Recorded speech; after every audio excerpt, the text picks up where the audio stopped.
በሴቶች ላይ ተረትና ምሳሌ አትበል።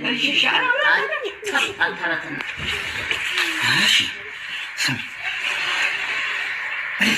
አሁን አልገባኝም፣ እግዚአብሔር አልገባኝም። ስሚ ማዘር፣ አንዳንድ ጊዜ መባልና መባል የሌለበት ነገር አለ።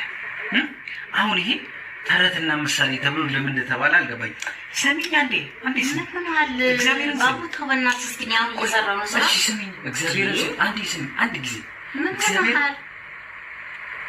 ሴት ሲበዛ ጎመን ጠነዛ ለምንድን ነው የተባለው? እመቤቴን አልገባኝም። አሁን እግዚአብሔር አሁን ይሄ ሴቶች ወረኞች ናቸው። እኔ እንደዚህ ከሆነ አስረጅኝ። ሴቶች ወረኞች ናቸው።